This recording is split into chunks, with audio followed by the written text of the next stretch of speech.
Hello, everyone.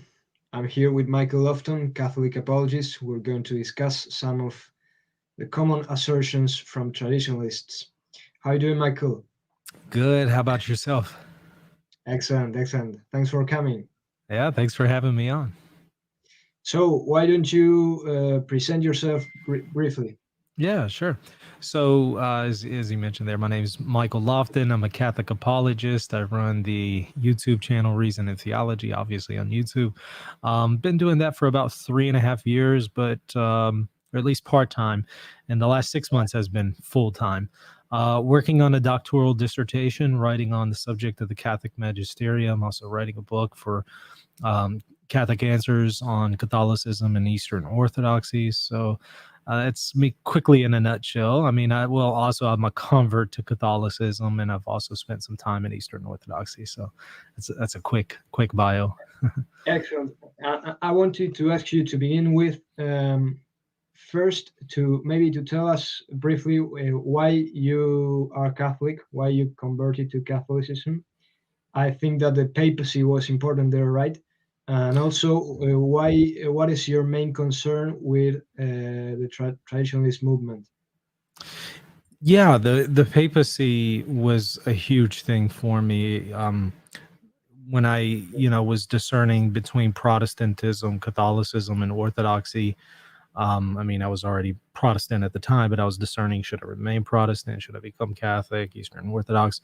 The papacy was kind of the deal breaker for me that sold me on Catholicism. So ultimately, I think what really convinces one of Catholicism, if they examine the historical record, is the topic of the papacy. And this is whether or not they're evaluating Protestantism or Eastern Orthodoxy. Again, I think it's ultimately the papacy that kind of is the deal breaker for all of these. So yeah, for me, that was a huge thing that sold me on Catholicism. Now, there was a second part to your question.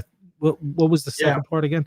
what is your main concern with regards to the traditionalist movement or traditionalism? Yeah, and this is of course, a very broad movement, and we have to define our terms here because it could be easy to misunderstand. I mean, obviously, everyone who is faithful to the Catholic faith is going to be a traditionalist, in one sense, right? I mean, we should all affirm tradition. We should all maintain the traditional faith. In that sense, every faithful Catholic is a traditionalist.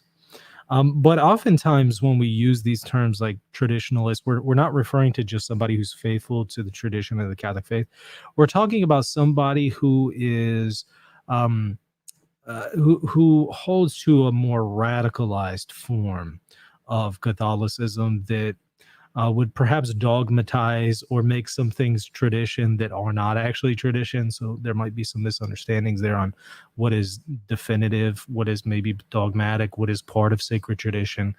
I'm painting with a broad brush here because there's, again, different kinds, various shades of traditionalists.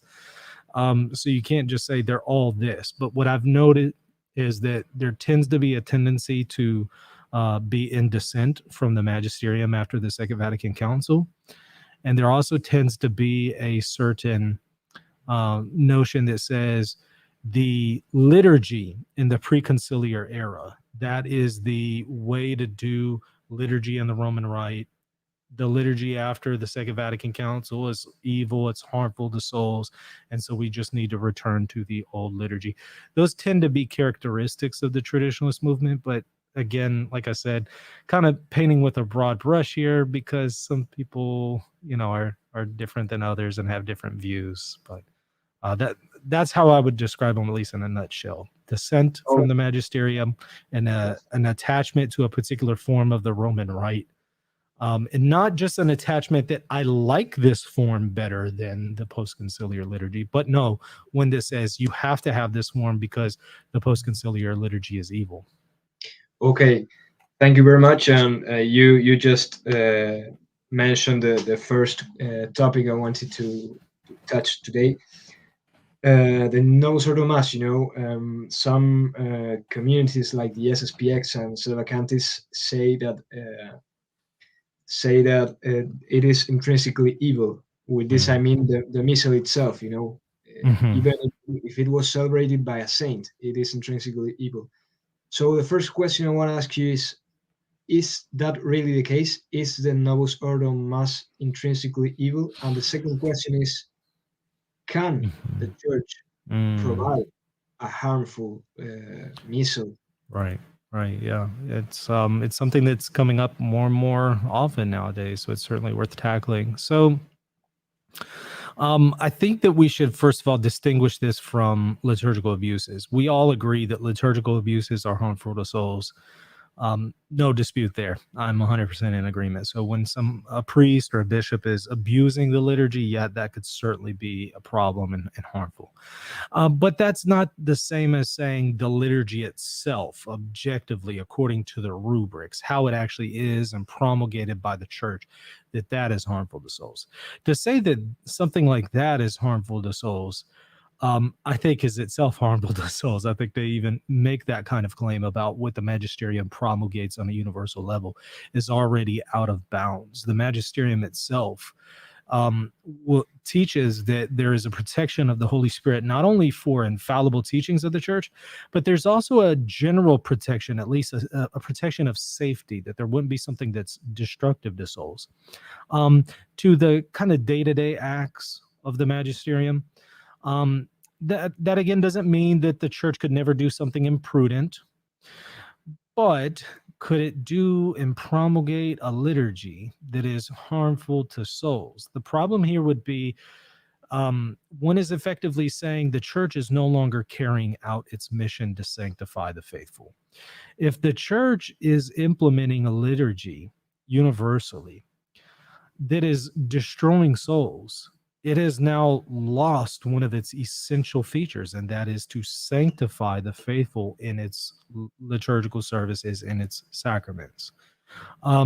So those would be things that we would say, no, the Holy Spirit protects that because it's integral to the mission of the Catholic faith. So you can even see Donum Veritatis that speaks about how, and this is again a document released by the church, so it's part of the Magisterium. It speaks about how the Holy Spirit protects the integral mission of the church, the entire mission of the church, not just those things that are infallibly taught, but other things that are taught, maybe not infallibly, but authoritatively. They're at least protected insofar as they won't be harmful to souls. So yeah, I don't think that the church could promulgate something that's harmful to souls. So if somebody were to assent to it, they would be led astray from the faith. They would be taken off the path to holiness, and their soul would, be destroyed. That's not possible for the church to promulgate these things universally. I would think it would lose an essential feature, and that is again to sanctify the faithful through its sacraments and liturgy. That's not, again, to say that you can't have individuals in the church who do things that are harmful to souls. That's also not to say that you don't have liturgical abuses that are harmful to souls. All that is true. But the Holy Spirit protects the actual official teachings of the church and the promulgations of its liturgy whenever they're universal. So, yeah, that's it kind of in a nutshell, but I don't know if you have any follow-up questions to that. Yeah, I was going to add to that. It is like even more difficult to think in that way when this Novus Ordo Mass has been promulgated now. Now it has been like half a century now, Mm-hmm. and you know, Mm-hmm. multiple popes have worship in that way. So that would add to the Mm-hmm. weird Mm-hmm. case. Yeah, so it's not like this was something for a short period of time. This is something that has taken place over decades after decades, promulgated by multiple popes, by the way. So this isn't just something that's promulgated by one pope, but then the next pope overturns it somehow. This is something promulgated by multiple popes. So if the liturgy of the Novus Ordo really is harmful to souls, I think that disproves Catholicism, because it shows at this point that, well, Catholicism has failed in one of its essential missions, and that is to sanctify the faithful, and it's in the administration of the sacraments. And I don't think that's being done if one goes to these liturgies, and again, what's officially promulgated is itself harmful to souls. All right. I also heard from SSPX that the Novus Ordo Mass is impregnated with a new theology, which they call of the Paschal mystery. Have you heard about that? A new theology? And I've seen this before with some in the SSPX and also outside of the SSPX that kind of have SSPX tendencies.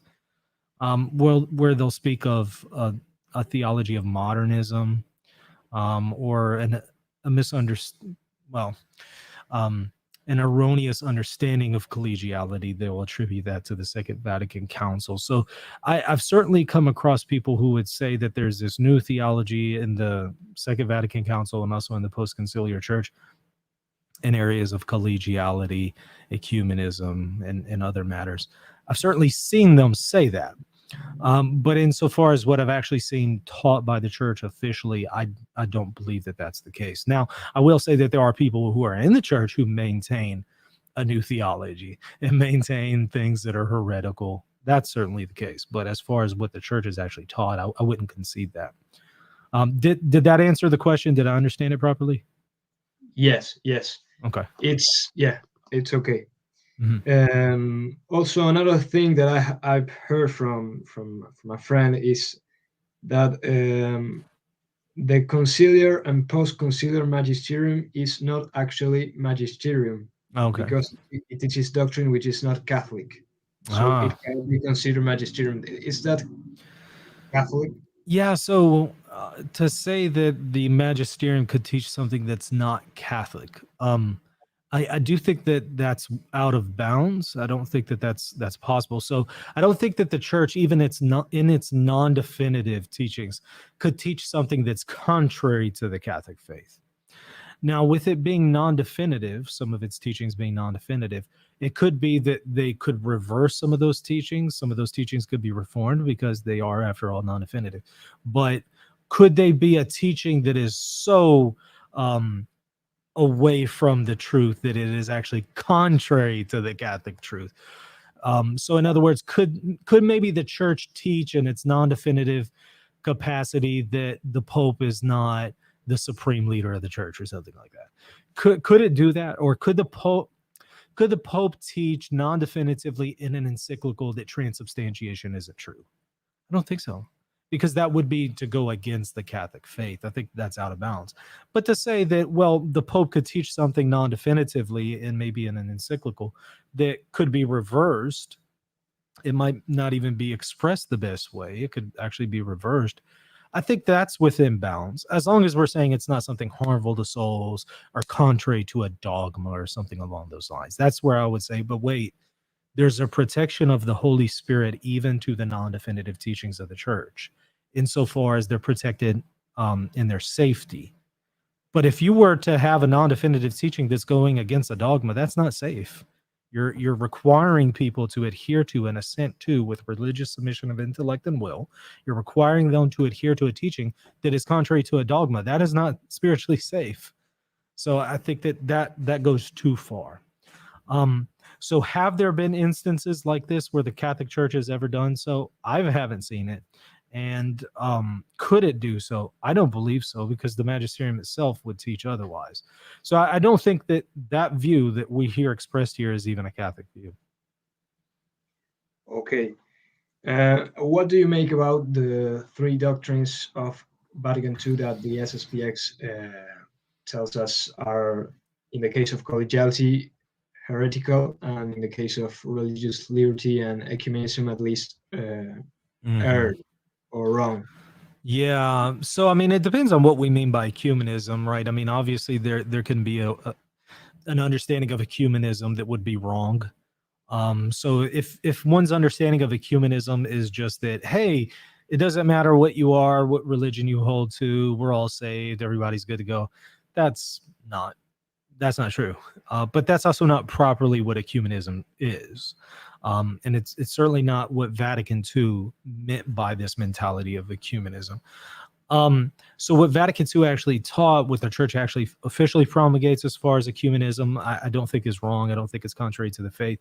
But there's certainly people who are in the church who would speak of ecumenism, and I think in a way that is false. But at the end of the day, we have to judge things based on what the church officially teaches, what Vatican II officially teaches, not what people do when they're abusing things or being unfaithful to the Magisterium. Also, I would say the issue of ecumenism isn't really one of doctrine; it's more of discipline. It's how do we interact with those who are non-Catholics in particular contexts. That's more disciplinary and prudential than it is doctrinal, although there could be doctrinal implications.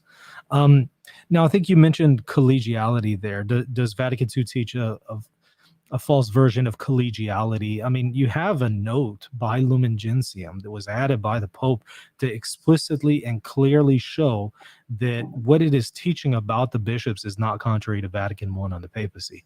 So Vatican I itself makes it very clear they are not teaching a form of collegiality that is contrary to Vatican I.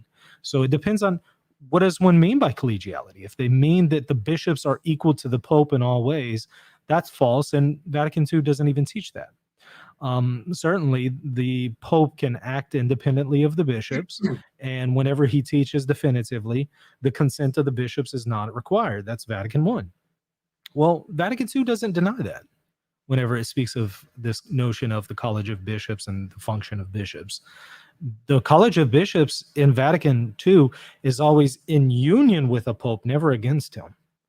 So I think it's a false understanding of Vatican II, a false collegiality that they're criticizing, but it's not native to Vatican II. It's foreign to it.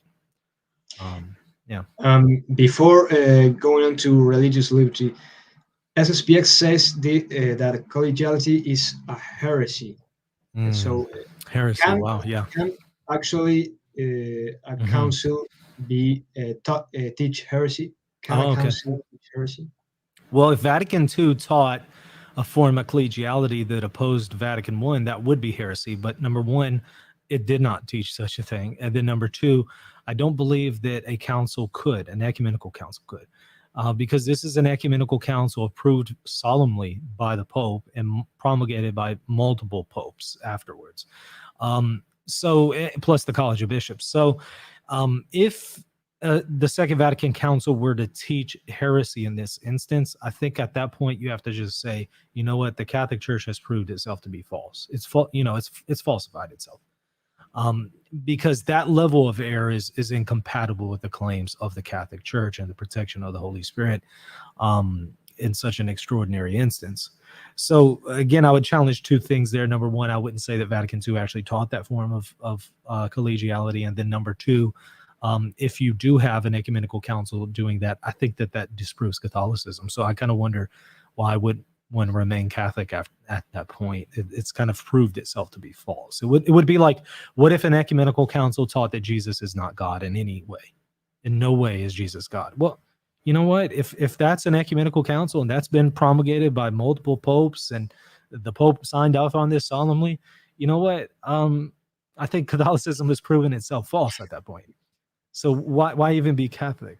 So I think that position to attribute to the Second Vatican Council is suicide, and it's not even factually true.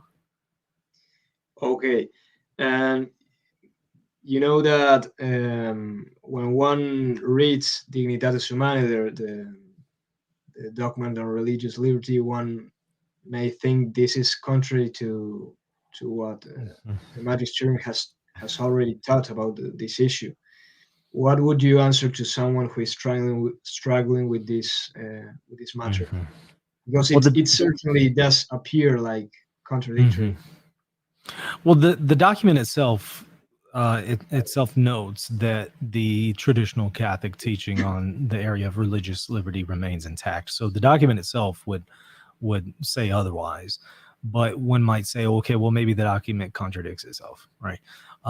I don't think so. I think what's going on with figures like Pope Leo XIII and Gregory, I believe it was the 16th, when you compare those maybe to the Second Vatican Council and its document on Dignitatis Humanae, I don't think that there's an actual full-blown contradiction there. I think that they're referring to different things when they're referring to the notion of religious liberty and some of the implications there. And I've had Michael Dunningen on the show on Reason Theology. I've interviewed him. He's an expert in this area. I think he also capably demonstrated what I just said, that there's not a full contradiction here. Also, Dr. Thomas Pink, I've had on the show. He's an expert here. He's also defends that thesis. So there's plenty of good theologians that would say, look, there really isn't an actual contradiction here. But let's just pretend that there's a contradiction between maybe something that Leo the 13th taught in an encyclical versus the Second Ecumenical Council. That wouldn't actually falsify the Catholic faith here, because it's not like what Vatican II is doing is it's overturning a dogma or something that's definitively been taught. When we look at the case of Leo the 13th and some of the other popes, they were speaking non-definitively. So if you had the Second Vatican Council reversing one of those teachings, it would just be a reversal of a non-definitive teaching, which is within the bounds of what Catholicism teaches. And you have a dissertation by Lawrence King, who wrote on the authoritative weight of non-definitive magisterial teachings, and he tackles this question. You know, he assumes that there's a contradiction between Vatican II and Leo the 13th. I don't concede that, but he assumes that position and says, well, if there is a contradiction, which one do we assent to? Do we have to go with Leo the 13th or Vatican II? How do you know which one outweighs the other? Well, he compares them and evaluates them and shows that Vatican II would actually outweigh Leo the 13th, so our assent would be given to Vatican II. But this is, again, a reversal in non-definitive teachings. It's not like the church is reversing something definitive. It's not like the church is saying, we once said that Jesus is God and that's a dogma, but we're reversing that and he's no longer God and that's no longer dogma. That would be a death blow to Catholicism. But to have a reversal for non-definitive teachings is not a death blow. That's within the bounds of Catholicism.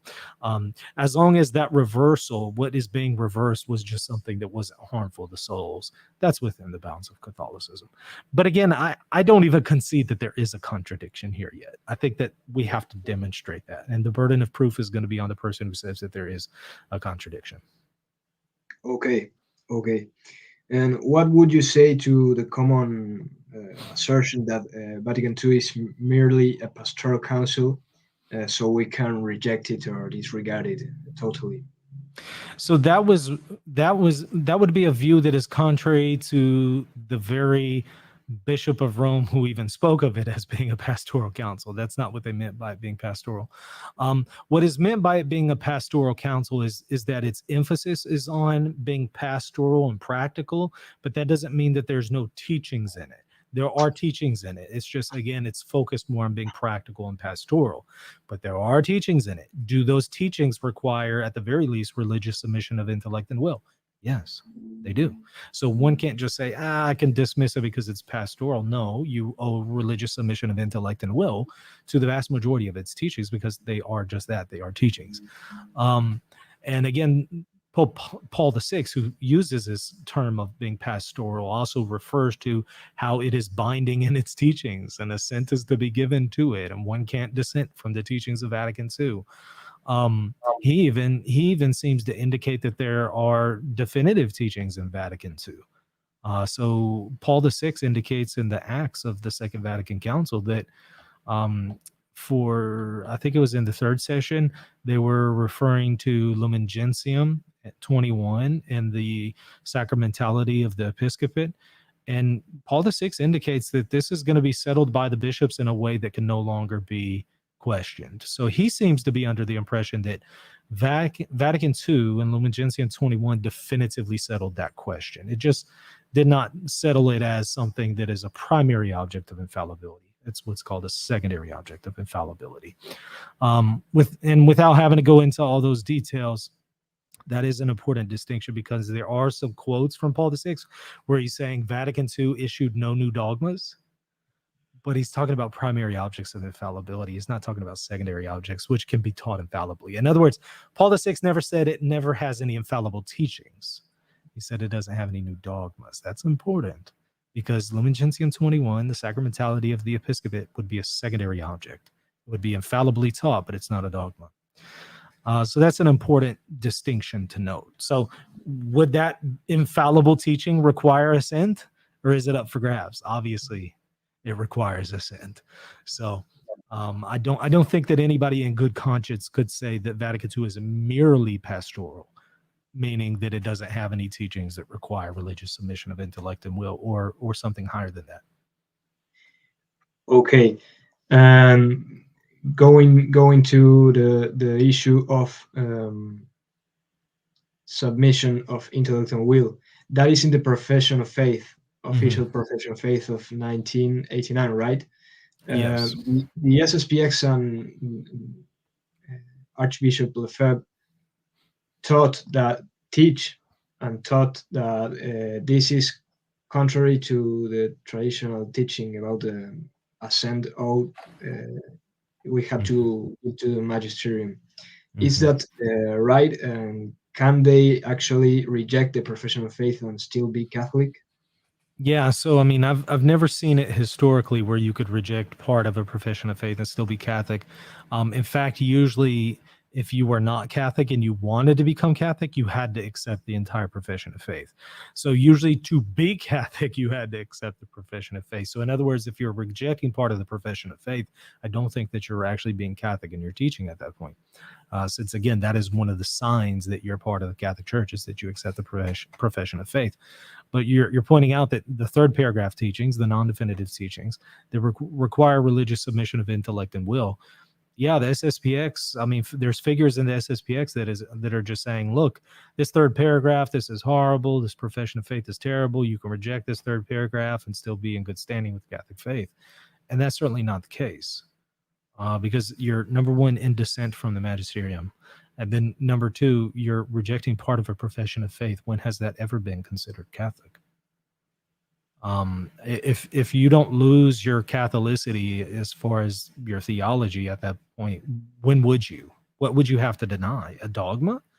Well, we would certainly agree if you deny a dogma, that's no longer, you're not Catholic in your theology. But is that the only standard for determining whether or not you're Catholic in your theology, is that you just accept the dogmas and that's it? You don't have to accept anything else?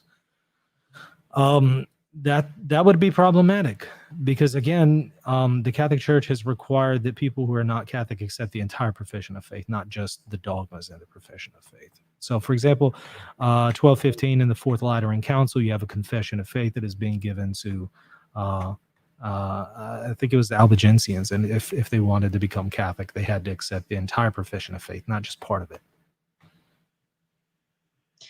Excellent, Michael. Thanks.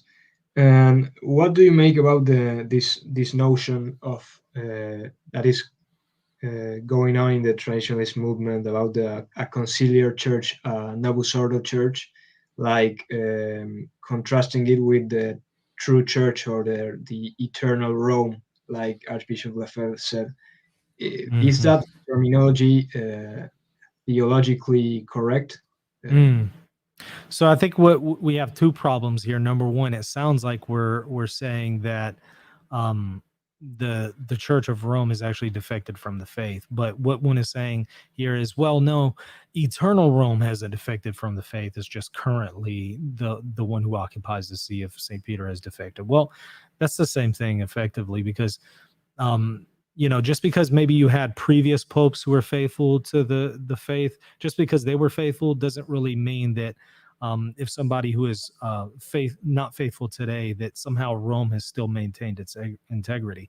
No, if you have today the Bishop of Rome abandoning the faith in his teachings, right? Not just personally, but in his teachings, I think that destroys the claims of Catholicism, because the claim isn't that you would have the bishops of Rome and their magisterium only in the past that they would be faithful, but no, that this would be a faithful institution that endures until the end of the time, and that it would endure fully intact, not like losing part of the faith, not like, the Pope in his teachings, he's lost the faith, but maybe he's still great with worship or the liturgy or discipline, but he's lost the faith in his teachings. No, that's destroying an essential part of the Roman papacy and the Roman institution of the papacy. So I think once you lose that, you've kind of lost the whole thing. The entire thing has defected from the faith. So I don't think you could appeal to a past group of popes who are faithful if you have the modern pope not being faithful in his teachings. I think the whole thing falls apart at that point. So I would say it's contrary to Vatican I and the promises that are made to the Roman See. It promises that it wouldn't defect from the faith, but I would say if it's teaching heresy, that's certainly a defection from the faith. But it also kind of makes Lefebvre and individuals the arbiter of what is true, rather than the Holy See, rather than Rome. And it's usually the opposite. It's not the individual who determines what is the truth, but it is the authority that Christ instituted that is in that position to determine such things. So it's curious because it sounds kind of Protestant at this point. It's now the private individual who is determining the orthodoxy of Rome, rather than Rome determining the orthodoxy of individuals.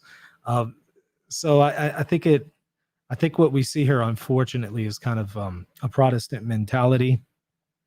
And again, I think that if one were to adopt that view, you've kind of sold the farm. If you really believe the Pope has defected in his teachings, then I think that the Roman institution, the papacy, that's it.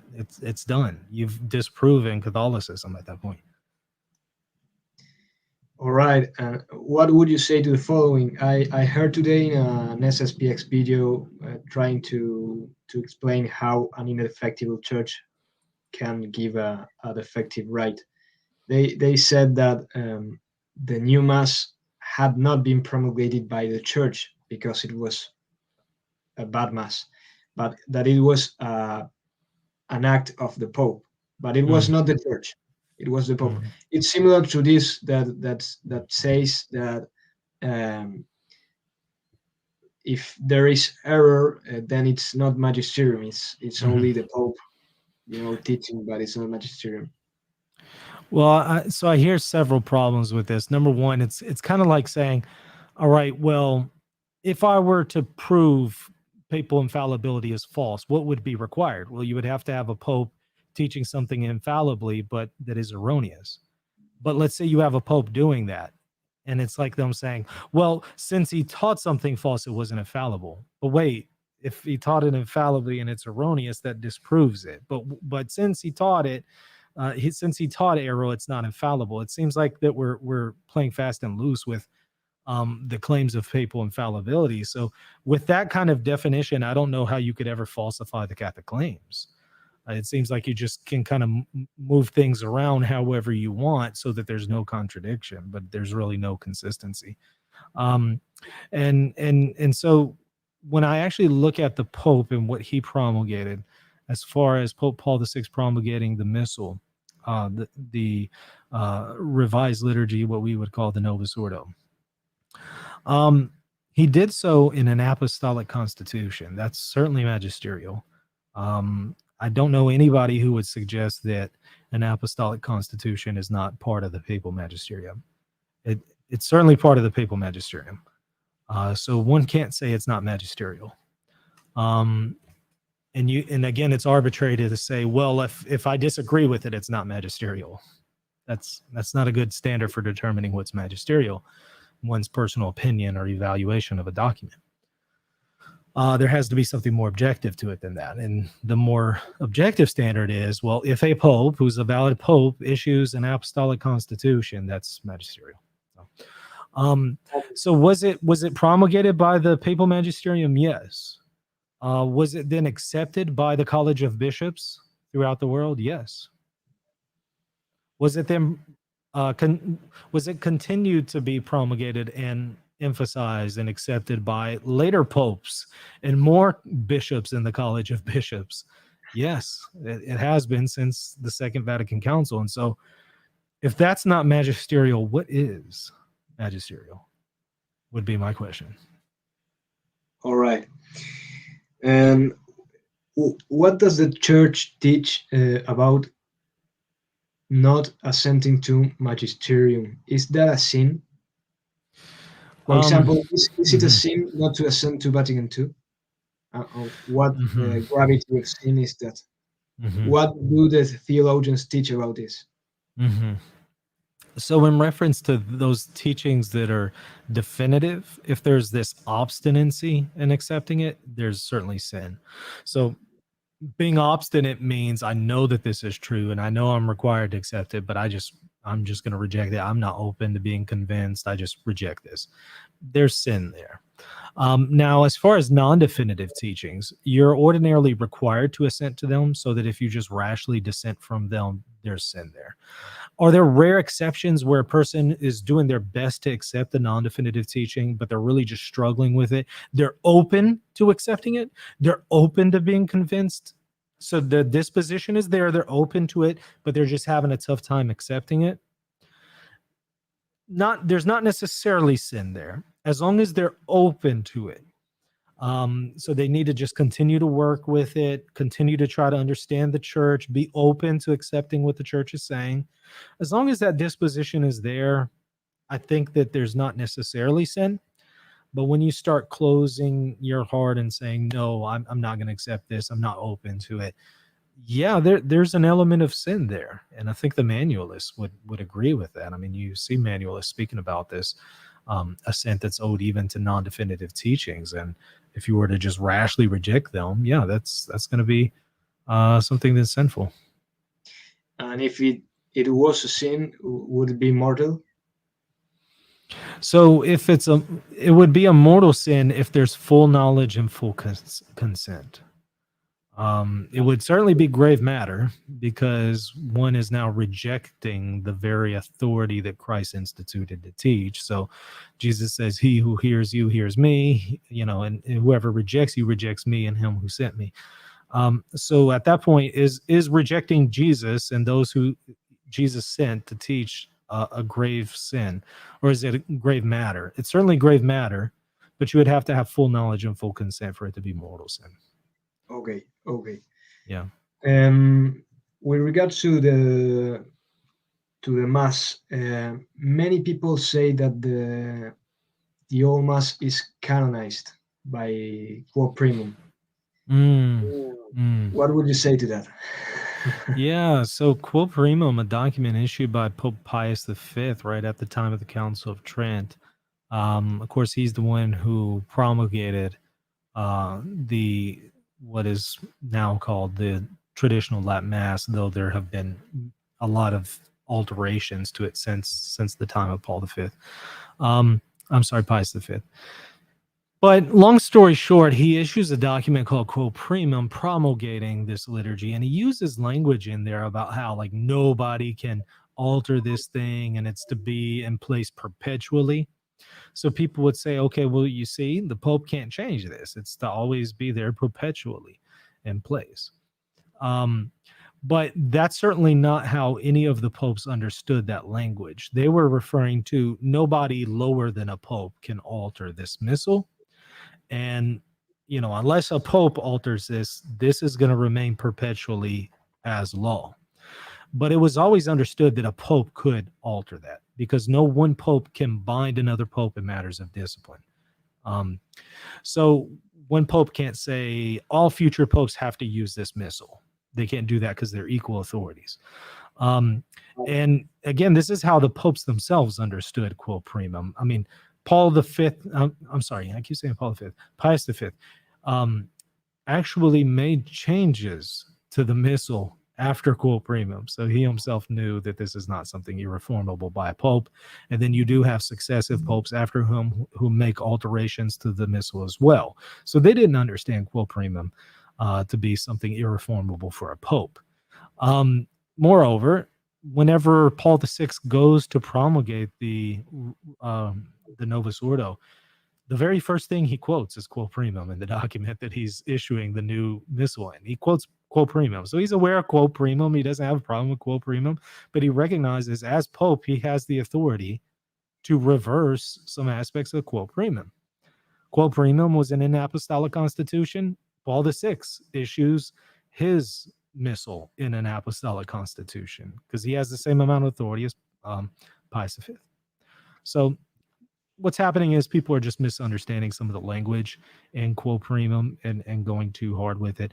And they're not being consistent, because this kind of language is used in the Old Testament about the sacrificial system in the book of Leviticus. And nobody says today who's a Catholic says that we still are sacrificing bulls and goats and stuff like that. Obviously, we recognize that language of perpetuity is qualified. Okay. What about communion in the hand? I have heard a lot of times that it is a sacrilege. The same Mm, thing with the extraordinary ministers of the mm, Eucharist. That is mm. also a sacrilege. Also, what would be at least an error would be concelebration. Mm. So, not all forms of communion in the hand are sacrilegious. Otherwise, we would have to indict the apostles and the practice of the first millennium Christians. Because you can look at, for example, the liturgical scholar um, Jungmann, who goes over in his history of the Mass of the Roman Rite. It's in 2 volumes. He goes over in the 2nd volume the practice of communion in the hand in the first millennium, and he shows from the primary sources this was the dominant practice. Usually, communion was administered on the hand, and in the very early days, laity even took it home with them, and during the week would give communion to themselves. So this practice of communion in the hand was there in the early church. So we can't say that apostolic practice is evil, because again, we would have to indict the apostles. We would have to indict the Christians predominantly of the first millennium. Now, you do start to have alterations to the practice, both in East and West, where you start to have communion on the tongue, or maybe communion through the use of a liturgical spoon. But that's much after the fact. Might we say those things are good? Communion on the tongue or using a liturgical spoon in the Eastern traditions? Sure. But we can't say that the practice of communion on the hand is evil or is sinful, is intrinsically evil, because again, that would be to indict the apostles and the early Christians. We might not say it's the most preferable in our circumstances today. Maybe communion in the hand is not the most preferable thing for today.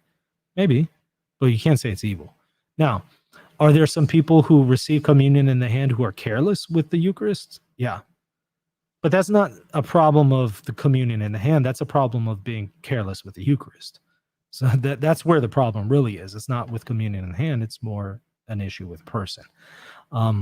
So I recognize there are abuses that can take place with communion in the hand, but I'm not going to say it's intrinsically evil.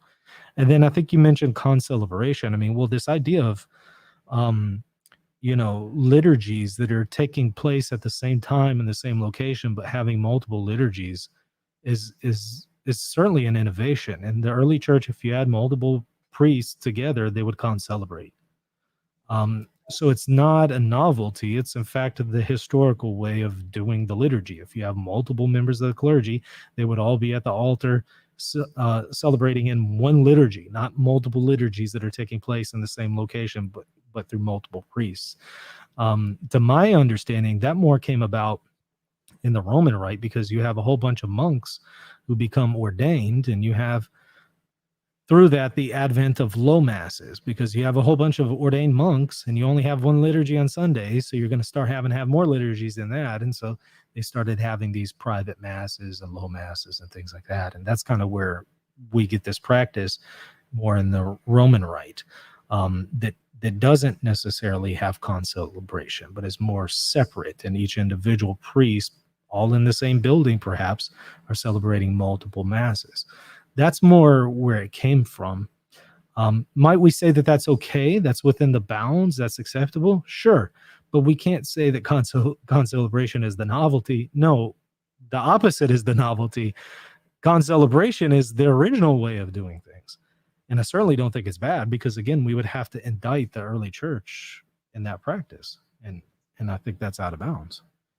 What about the extraordinary ministers of the Eucharist? Well, I think that can certainly be abused.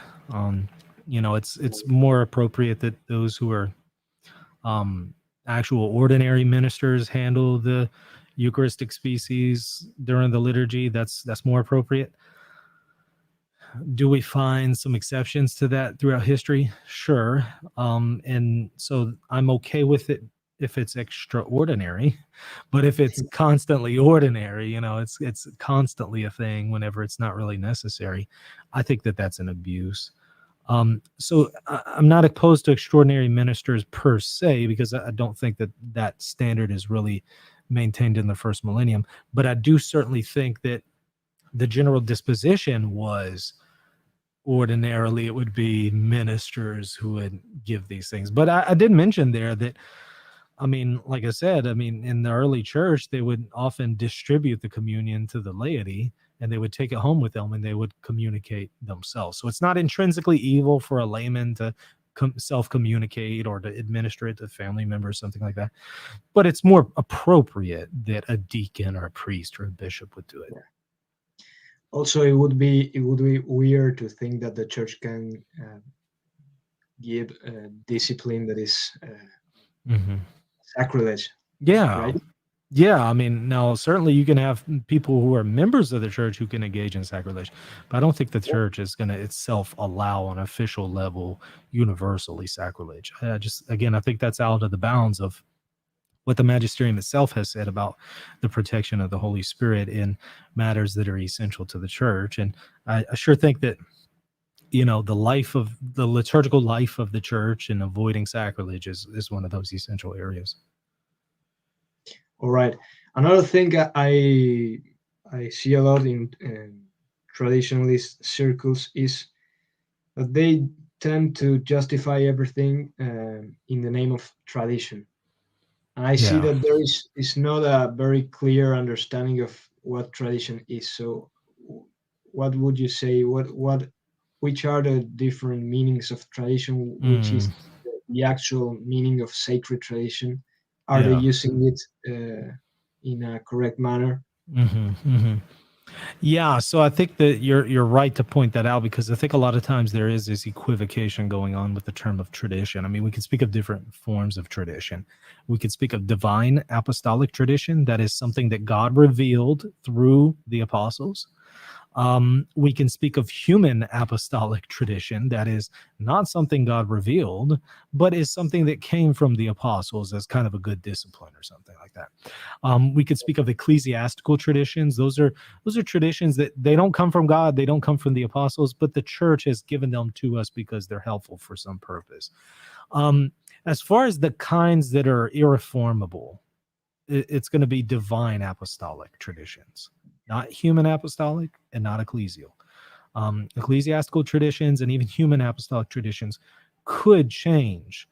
Now, should they change is a different question. We should be very hesitant to alter anything given to us by the apostles, that even though it wasn't given by God, but it was still a good discipline from the apostles, like praying to the east. That's not something that God required in divine revelation, but it is something that came from the apostolic practice. Should we alter that? Not unless it's necessary for souls. We should be very careful to avoid doing those things. We should honor the things that have been handed down to us. Same for ecclesiastical traditions. We shouldn't be just flippant and careless and just discard these things flippantly.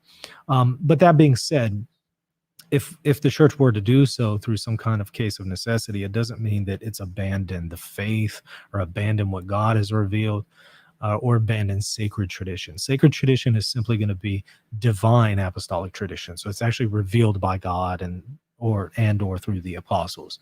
Because some things were revealed by God through the Lord Jesus, some things were revealed by God through the apostles. So after the resurrection of Jesus, you still have some revelation going out from the apostles because the Holy Spirit is witnessing to them. But after the end of the age of the apostles, you have no more new revelation. So no divine revelation is coming out after the death of the last apostles. But again, when we're speaking of sacred tradition, we're talking only about the divine apostolic traditions. Oftentimes there are people who say this is tradition, we can't change it, and it's not something that's a divine apostolic tradition. It's something like an ecclesiastical tradition, or maybe even a human apostolic tradition. Once we're aware of those distinctions and we're able to identify what is sacred tradition versus what is an ecclesiastical tradition, we're going to be a lot careless in throwing out those terms. And at that point we see, okay, well, the church hasn't changed any of its sacred tradition, but it sure has changed some of its ecclesiastical traditions, and usually for good reason. Okay, thanks. There is another talking point going on, which says that before Vatican II, everything was awesome, everything was perfect, and the crisis, the actual crisis in the church, is due to the Vatican II, Council Vatican II, and the new Mass. You think this is accurate? No, I think that there were certainly plenty of problems taking place in the church prior to the Second Vatican Council. I mean, otherwise, if the church was so great prior to Vatican II, why did you have so many clergy after the Second Vatican Council abandoning the faith in their practice and sometimes in their words? So obviously, there was a problem in catechesis already, and a problem with clergy even prior to the Second Vatican Council. And then we've had problems throughout the ages. I mean, historically, for 2,000 years. When you really dig into church history, you can never really say there was ever a point in time that the church wasn't in a crisis. It's unfortunately always been in a pretty serious crisis, usually involving clergy, but also the laity. Now, might we say sometimes are worse than others? Perhaps. What is really going on, however, I think after the time of the Second Vatican Council, I don't think that it was Vatican II that really disrupted the faith. I think what was more disruption to the faith was what was going on in society. There was a lot of liberalism going on in society, especially in the 60s and 70s. I think that's what really hit the church hard. And then you had some members of the clergy who fell prey to that. And sometimes they would say, well, Vatican II teaches this and it doesn't actually teach that. And they would try to use that to back up their dissenting views. I think that was more the problem. There was just less discipline among the clergy, and people were able to get away with more, and they were trying to conform themselves to society rather than the other way around. But I don't think that's because of Vatican II. I think that it's more because of things that were going on in society. Okay. I want to ask two more questions before we end this. The first one is if canonizations are infallible, and what would be the consequences of not infallible canonizations? Because many people see the recent popes being canonized, and they can't accept that. So they now say, because of that, they now say that canonizations are no longer infallible, or because of the new process of canonization, which is it is not so solid. So what is the common teaching among theologians about this, the magisterial teaching about infallibility of canonizations? And the other question, the final question would be, what do you think is the solution to the crisis in the church? You think it is accepting Vatican II and accepting the Magisterium? So as far as the canonization and their infallibility, canonization of saints, so the consensus of the theologians is that they're infallible. So you can see this attested to by, for example, Thomas Aquinas. But again, the consistent understanding of the theologians would be, yes, they're infallible. But infallible as a secondary object, not as some kind of dogma, but again, as a secondary object. And we can get into that distinction. But the point here is, they're infallible in the same way that we would say the Second Ecumenical Council is an ecumenical council, or the first, or Nicaea I is an ecumenical council. They're infallible insofar as if you were to deny that Nicaea I is an ecumenical council, you would now say, well, it's teaching that Jesus is consubstantial with the Father is up for grabs, and we can dissent from it because it's not an ecumenical council. That's obviously out of bounds. Well, it's going to be the same thing for papal canonizations. And if you look at papal canonizations, the Pope is usually using the same kind of solemn ex cathedra language that he uses for teachings. He's generally using that kind of language for papal canonizations. It's very solemn ex cathedra kind of language.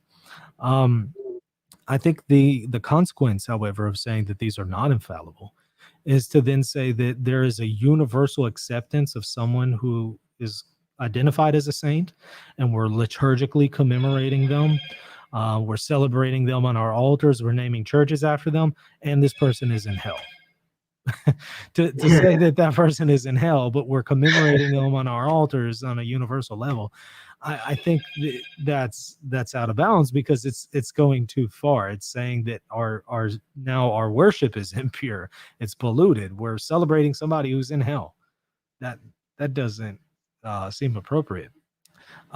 So I think these things are protected by the Holy Spirit, and again, the consensus of theologians is in favor of that. Have there been any magisterial teachings saying that explicitly? No, but what there is the language of ex cathedra.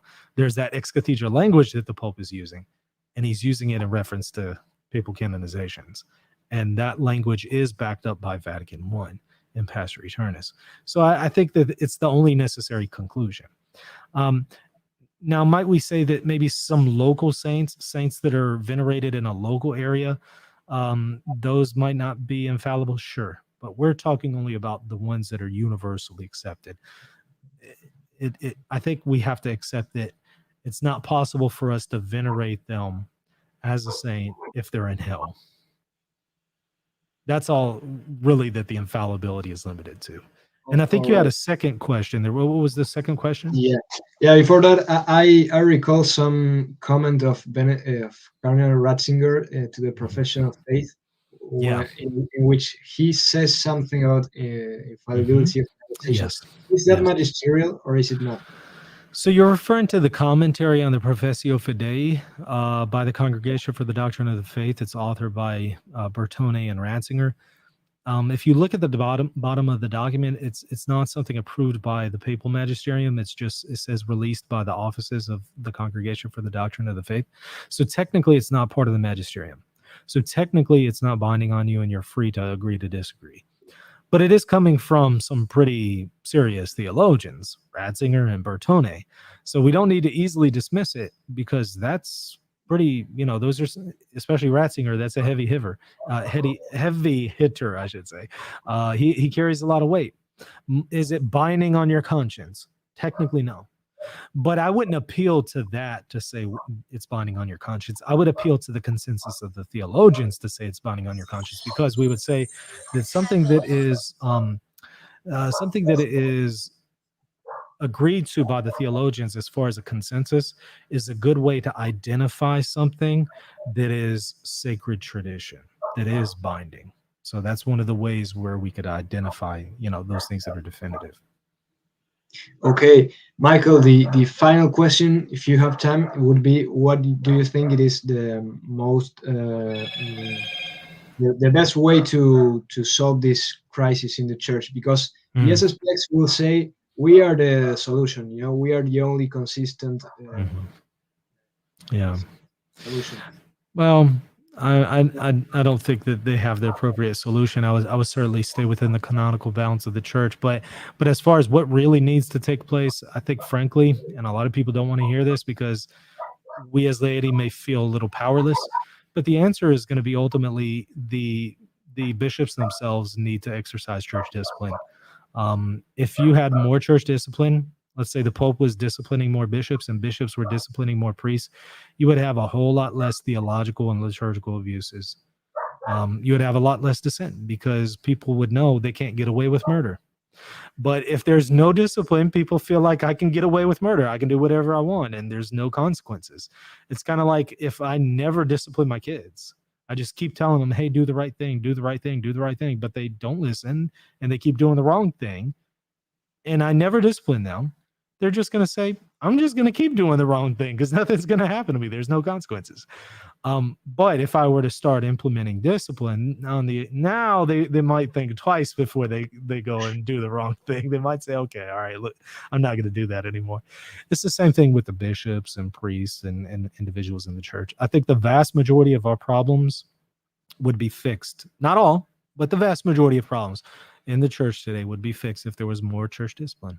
So again, that's not a message that a lot of people want to hear, especially as laity, because we're not the bishops and we want to feel like we can actually change the church right now. But in reality, that's not necessarily the case, because we're not the bishops. We can pray for them. We can encourage them to do the right thing. We can express our concerns. We can even do so publicly, but charitably. but we can't always fix everything as members of the laity. And that's sometimes a tough pill for people to swallow. Okay, Michael, thank you very much for coming. It's Thanks been great to having you. And tell us where we can find more of your content. Yeah, and thanks for having me. So go to reasonandtheology.com for the website, or just go to YouTube and type in Reason and Theology, and you'll see the channel pop up. Excellent. So thank you very much for the audience as well. We'll see you soon. Thank you.